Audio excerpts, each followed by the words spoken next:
What's up YouTube? For tonight's video, we have a full Butterfree team. This one is for Patreon. If you want your theme team done, you can check it out in the description under the Patreon link. Jason, this one is for you. So basically this team was 6 Butterfree with 6 different sets. So I was in my element here, people. I love these sort of teams. Leave those theme teams in the comment section below as usual, people. Anyway, you could win a Mystery Monday, so you never know, people. Put them down. If you like these ones, guys, give that like button a little flutter. Okay, yesterday's video, the Pokemon Claws one as well.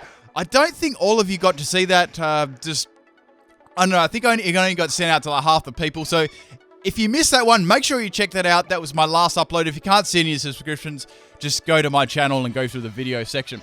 Let's get to this one. Anyway, so we have an Alakazam lead here. I'm going to outspeed it because I'm Choice Scarf, and I'm going to take the Alakazam out with a crit, which definitely mattered. Now, this set was a Choice Scarf, Giga Drain, Bug Buzz, Psychic, and Air Slash set. Now, I actually did change up the item for this Butterfree in the next battles or so I will let you know what that item is later on. Now, I've got a very, very entertaining couple of battles coming up. You definitely got to stick around for this whole one. It's really, really good. Okay, so we have Daddy School coming in here. I'm going to do about half the damage with the Bug Buzz there.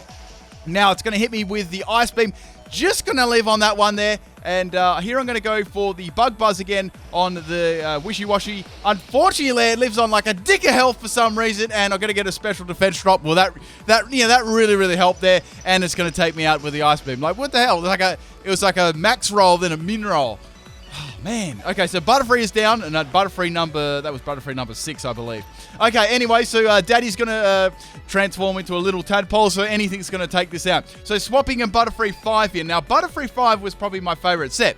This was a max speed, max attack set with Natural Gift and Sugar Berry. So what that does, right, what Natural Gift does, it consumes the berry you're holding, or if the opponent's holding a berry, depending on what type of berry it is. So this was a Sugar Berry, which is a ground type move. So it was a ground type move there I could launch, and it consumes the berry there on doing it.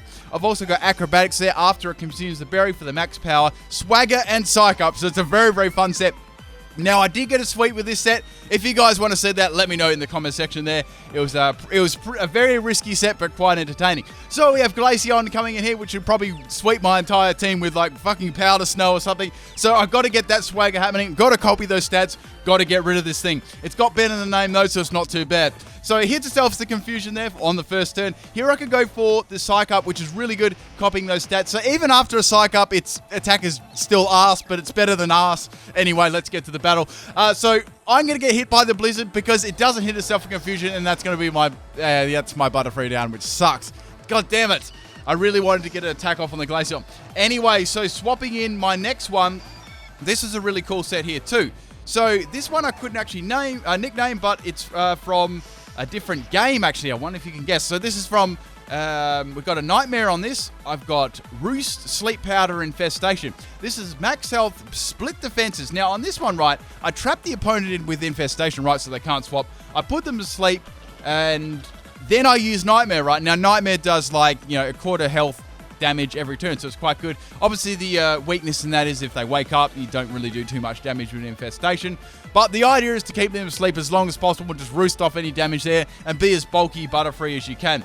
That was leftovers as well there for the item. Okay, so the Glaceon wakes up. Of course it does. It's going to be confused still, which is good there. However, it's going to get through me and just chuck another pile of snow on my Butterfree and doing a lot of damage there. I tanked that one. I was like, what the fuck? So, guys, that bulky Butterfree special defense EV investment, you just got to love that one. Anyway, so Infestation is doing some solid damage there, really racking up that health damage. So it's about half health. I've got to get rid of this thing. So going for Sleep Powder again. I've got to get the Nightmare off so I can put the Glaceon to sleep and get some extra damage with Infestation, then go for Nightmare on the turn afterwards. It was a pretty fun set there. I actually got to pull this off a couple of times. The problem, obviously the main problem was with the Nightmare, the opponent would wake up turn 1, or it wouldn't even go off, or Sleep Powder would miss. There was a lot of things with it, but it was very risky but fun to do. Okay, anyway, so going for the Nightmare now on the Glaceon. I really do like Nightmare. It's such an underappreciated move. Works. It's very, very situational though. Looking at from a more competitive standpoint. Okay, so getting a little bit more recovery there on my leftovers, which is good. So things are looking good. This Glaceon is staying asleep. Now, That took some solid damage there. It's going to take more infestation damage. Now I could go for infestation in the next turn to take it out there, and that is going to be Glaceon down, because this thing was absolutely shrekking my entire team. Okay, so that's Glaceon down. So I've taken a mid lead in this battle, which is good, and I've taken that down. That was such a big counter. Like ice types, flying types, electric types, they would just basically crap all over my team. So it was really, really hard to get around some of them. All right, so now we have old Drampa coming out here. Now, I didn't want to go for a sleep powder in case there's like some whacked out like sap sipper set that something like me would run. So I went for infestation for a little bit of damage. It went for outrage. So I was like, maybe it was a physical set. Outrage is definitely not going to be able to be tanked there by that Butterfree, but it did its job pretty well there. So we have the Butterfree coming here. Now this was Butter 2. This had acrobatics, substitute, bug buzz, and tailwind there. Now I also had on this one max attack, max speed, and I also had the Lychee Berry. So basically, if I was in a situation where I was just getting constantly attacked right, I'd just sub the hell down to my Lychee Berry, then go for acrobatics, getting the full power boost there. It wasn't super strong, but against unresisted things that were sweeping Pokemon, it did a lot of damage there. A lot of time it would one shot or do like a heap of damage. Okay, so anyway, Drampa's going. Oh guys, I'm on 69 health. Drampa's going for an outrage there, breaking my substitute. I just wonder how it broke my substitute. Anyway, so it's got confused. So that's pretty good there. Now, since it's confused, I was like, let's go for Bug Bite here. It might have you could have something there, like a berry or something. However, I had to eat my own berry, eat my own berry first before I could eat it with Bug Bite. Anyway, so it's going to hit itself in confusion. I thought here, may as well get the substitute up there again so I can go for like another one after this. Now, the Drampa's going to be confused this turn, and it's going to go for Ice Beam this time. So it's a freaking like mix one. So I'm like, damn, son, that's nice.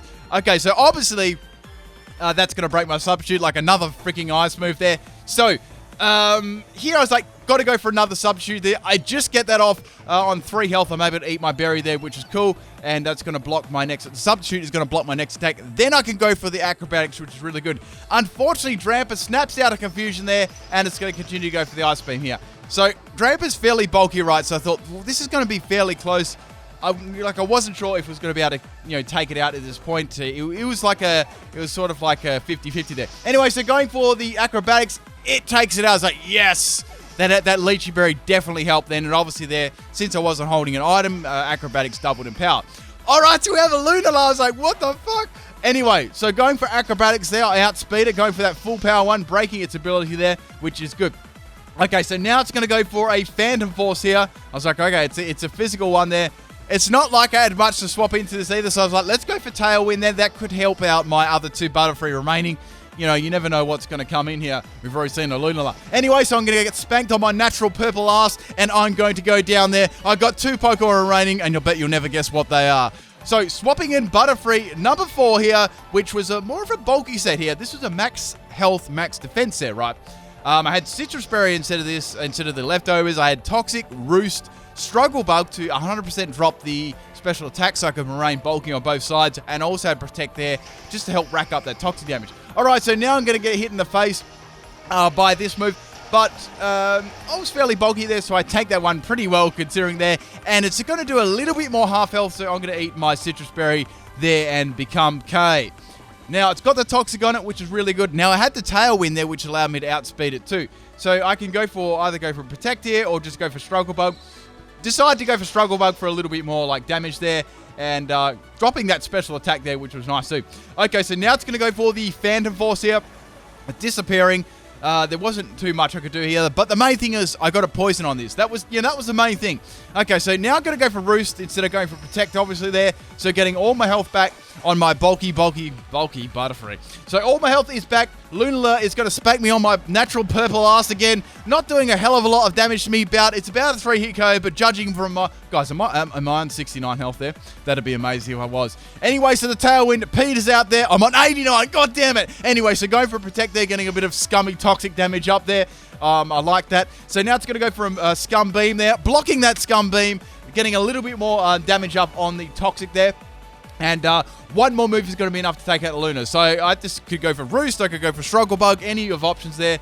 They're going to go for the Phantom Force, so they obviously didn't have anything to hit me. I just went for Struggle Bug there, and they're going to die to the Toxic, and they're going to just die in like a realm of nothingness. Oh, it appeared again, and that's Lunala down. So the last Pokemon is Decidueye which is also very strong against my team. Okay, so basically the Decidueye could take my entire team out with a peck, so I got to get rid of this thing.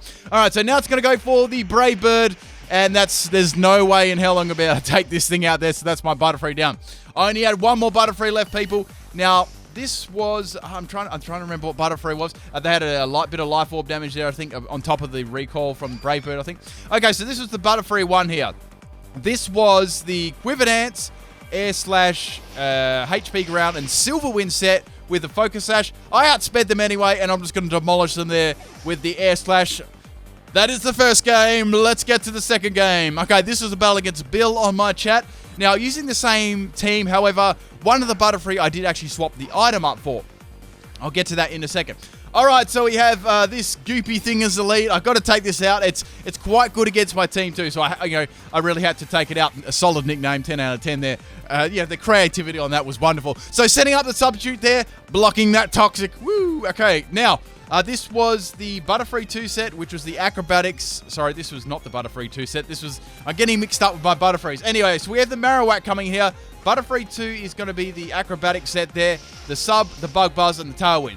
So it does nothing to Marowak, because Marowak has got really nice solid defenses there. So going for bug bite anyway, just doing some damage here to this thing. I really needed to sub down to that berry right to get my max damage on it. Okay, so Marowak is going to go for Aerial Ace there, which would definitely like one-shot me there. If it was holding a thick club, I'm not sure why it wouldn't be, but unless it's like some crazy-ass set. Anyways, my options here, just to go for substitute. There was no way I'm going to tank any moves from this thing at all. You know, it hit really, really hard against my team. And if it has something like Aerial Ace or Rock Slide, it's just going to absolutely just wreck my team. I did have Pokemon to come in there. I'm on 69 health again. Like, I had that Butterfree that had, like, Giga Drain and things like that. So I had options, but I want to do as much damage to this as possible, right? Okay, so going down in my substitute again, I can get one more off after this. I was having a battle with this once, and like this Pokemon that had like a sound-based move I wasn't even expecting, just absolutely wrecked me there. I was so salty because I was about to get my Lychee Berry right. I'm like, I can substitute down the next turn, then yeah, it just wrecks me. Anyway, so going for the final substitute there, eating my Lychee Berry, so now I can go for the full power acrobatics here, which is, I didn't expect it to kill from this range, but I thought it'd do a nice chunk to Marowak. Anyway, so Marowak is continuing going for the Aerial Ace there. Would have been a bit scary if it had like Belly Drum or something, or like Sword Dance. Anyway, so my final substitute is broken there. Here I can go for acrobatics and try and take this thing out. Try and do as much damage to it as possible. Does pretty good damage, just missing the kill there, unfortunately. And it's going to take me out with the Aerial Ace. But no worries, that was a fairly good result there. I got to see what that little insight to what that muck could be too. Doing solid damage to Marowak too. So that wasn't a bad start to me. Okay, so we have Butterfree 6 coming in here, which was the Choice Scarf one from before, right? However, I gave it a different item. Now, I gave it Fly MZ on the Air Slash instead of Choice Scarf this time, because I wanted to have that, you know, those it spreads majestic wings. Anyway, so we have Banette coming in here. So what a prime opportunity to go for my Z move. Now, if I had the Choice Scarf there, I would have been locked into Giga Drain. So, yeah, that was really good that I did that. Okay, so now Butterfree 6 is flapping its wings profusely, and it's going to go for a Supersonic Sky Strike, and it's hopefully, from here, I was like, hopefully this will be enough to actually take it out, and otherwise I'm going to be screwed. I was wondering what other moves it was going to go for, maybe like a Shadow Claw or something, and it's going to demolish the Banette there in one shot. Beautiful. Okay, so that is down. Now we have Muck coming in again. As I said, I wasn't locked into it anything anymore, so I could go for other moves, like Psychic. Okay, so Psychic was about a 3-hit KO on the Muck there. Now it's going to go for Toxic, right? So that sucks. But I was like, well, if I can go for Psychic the next turn. I wasn't sure if it had something like, you know, it had something like Protect or any reforms of recovery at all. It had Black Sludge, though, which possibly could make it a 4-hit KO if I got, like, really bad like damage rolls on the Psychic. That was a possibility there too. Anyway, so of course it's going to have Protect, so there's going to be a Protect Toxic set. Now, I could swap out to this, but the problem was I actually didn't have a lot to take this out. Now, in my mind, right, I was forming up this strategy. I was like, if I can't take it out with this right, I might be able to get a Swagger up on like a Butterfree coming in, and I might be able to use that Shuka Berry against it, but that was in the back of my mind if, you know, things went really, really south. Anyway, so Muck is going to set up the Infestation there. So it's got an Infestation, Toxic, Protect. I wasn't sure what the other move was. I thought it might have like, let's think what that could have. I was thinking, well, maybe it's got some sort of healing move like Rest or Pain Split. It could have anything like that. I wasn't sure at this point in the game. Like, it's got such a wide variety of moves it can use with stalling sets. Anyways, I really got to take this thing up. I'm on 68 health. Going for the Protect here again. It's really trying to get that Black Sludge back so it can tank my next Psychic. So here, it gets its Black Sludge back, and I was like, oh, this is going to be very close whether it's going to be able to take it out. I probably need a max roll to take this out or a critical hit. I really need those. And even if I don't, like, I can just revenge kill it with another Pokemon. So that was my thought to this point in the game. Okay, that's not really how it panned out, though, unfortunately. So going for the Psychic there, just misses the kill, and the Muck is going to be able to go for a Rest. I knew they had some form of recovery there. It just was, the set really was just screaming out saying it did. Anyway, so it's going to be a sleep there, and my Butterfree is going to go down to the poison, which sucks. However, it was asleep, and as I was thinking a couple of turns in advance, it's always good to think of a couple of turns in advance, right? Even if you think you've got the best matchup, it's always good to think of maybe three options back there. Then you can't be taken by surprise. Anyway, so bringing in Butterfree here, going for the Swagger there, giving an attack rise there.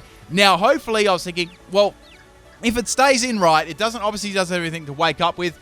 I can go for Psych up there, and they may be tempted to stay in there just to take a couple of moves and try and get the Toxic Infestation combo happening on me again. So Psyching up those stats, copying those, I was like, yes, this is really good. So I've got those stats, Muck is staying in. So I was like, I can finally go for my Shukaberry Natural Gift there. I wasn't sure if it was going to, how much damage it was going to do. So I went for it, and watch this go, guys. Boom! That does so much damage. Now, the animation on that is very, very quick. So I actually learned that, if you didn't know this, if the animations are fast, the health bar goes down fast. If they're slower, the health bar goes down slower. Just a little fun fact there if you didn't know that one. Okay, so now going for acrobatics there, and that's going to be enough to take out the Muck there. Thank God that thing was down. That was like a stolly piece of crap. Okay, so we have the Mr. Crime coming out here. Now, I was actually buffed up in attacks, so I'm like, well, Mr. Mime is going to have to throw something pretty good at me to be able to live this. And it's going to fire that Thunder Wave at me. So I was like, bugger. Well, that's not the end of the world. Here I can go for acrobatics and take it out. And I get paralyzed. I'm like, no. Okay, now I was wondering what it's going to do. I was like, it could use Psychic, but that's not going to be enough to probably take me out. Then it's going to throw up the Electric there. So it's going to be raising the defense. So basically getting the stats that I already had before. So going for the acrobatics there, it still does a lot of damage to Mr. Mime. So the next move is going to be enough to take it out. And now Mime's going to go for the Psychic on my Butterfree. And I'm going to be able to tank that one. Does about 3/4 damage to me, and that's going to be enough to take it out there with the second acrobatics there. So that was good getting into Mime, but the problem was there that that Reflect being up kind of sucked, and that Thunder Wave dropping my speed, which is going to make me like really prone to some of these Pokemon in here. Okay, so now Electro, the big counter on my team, is going to come out there. Just use Volt Switch. You could probably use... It could have used Thunder Shock, which would have taken me out, so that's my Butterfree down. However, I still had 3. I really had to think about how I was going to get past this. Then we have another beautiful counter here, which is Pidgeot. So these Pokemon were such great counters to my team there. These are the ones I was worried about the most in Team Preview. I had a plan, but I was wondering if I could get past it or not. Okay, anyway, so they're going to go for the Z move here. Now, as soon as I saw the animation, it's like a steel one, so that's interesting. So Pidgeot is not going to go for a flying type move. It's going to go for a Z, a steel type move, which is the Corkscrew Crash. Now, this was... I didn't have many options here. I had one of my sets left, which was the Quiver Dance set. That was the one I was thinking would be my best option to try and take out the Electrode and the Pidgeot, right? That was the best things I could think of. Anyway, so I'm going to leave that one. I've got the Toxic up on the Pidgeot there. I was more worried about the, probably the Pidgeot than the Electrode, because I thought Electrode, I might be able to get around that. And a lot of the time, it might not have like Thunder. It might just have Volt Switch. I'm not sure. Or Thunderbolt. I'm not sure. Any one of those. And I have Quiver Dance too, so I can make my special defense bulky. So I was confident I could live one of those attacks. Anyway, so then it went for Fly. I'm like, what the fuck? It's got Fly instead of like a normal flying move there. So unfortunately, my Protect strategy is going to fail there. There was no point me doing anything else there. And Fly is going to be enough to take Butterfree out. So Fly Pidgeot, I got countered there with my Protect. If only that Protect went off again, that would have been perfect. Okay, so getting some good toxic damage up there anyway, looking at the positives in this matchup. Now sending in the Butterfree 1 here. Now, this was the Quiver Dance one, as I mentioned a couple of times there. So I thought I could go for Quiver Dance here or go for an attacking move. I really needed that Quiver Dance up. Okay, so Pidgeot's going to break my U-turn, break my Focus Sash there with a U-turn there, and Electrode's going to come in here. So this is bad. So going for Quiver Dance. Now, even after one Quiver Dance I do, if this was a max speed Electrode, right, it was going to be easily enough to outspeed me still. I really needed another one, but I wasn't sure. It was like one of those things I had to go for. Anyway, so they're going to go for Discharge there. I tanked that one just due to the Quiver Dance there. Now I'm going to go for the Hidden Power Ground. And since it's basically Arse Power, it's going to do 3/4 and fail to kill off the Electrode there, which really, really sucks. Now Electrode's going to go for another Discharge. That's going to be enough to take out my next Butterfree. Okay, so I've only got one more Butterfree left in this matchup. These two Pokemon were very, very difficult to deal with. Like, it was not like I could swap into any other Pokemon too. Okay, so the last Pokemon I had left was the Nightmare one. Now which was quite a nightmare. So now the Electrode's going to go for Volt Switch, doing around half my health. I went for Sleep Powder. Unfortunately, it didn't use like Thunderbolt or something like that. Now the Pidgeot's going to come in here. It's going to, obviously, it's already poisoned, so Sleep Powder's not going to affect it. I don't think they predicted that. They just went for the Volt Switch there. So getting a little bit of leftover recovery there. Any move is going to be enough to take me out here. So obviously Fly is going to one-shot me. I know that I'm probably not going to be able to outspeed this thing, unfortunately, and I don't have anything like Protect on my set.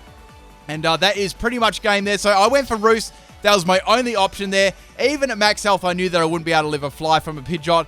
And I hope you guys enjoyed both these games. So they were very fortunate they had those last two Pokemon. That's all I can say. You got to stick around for the bonus battle, people. It was a really, really interesting one there. I'm sure you're going to like it. Peace out.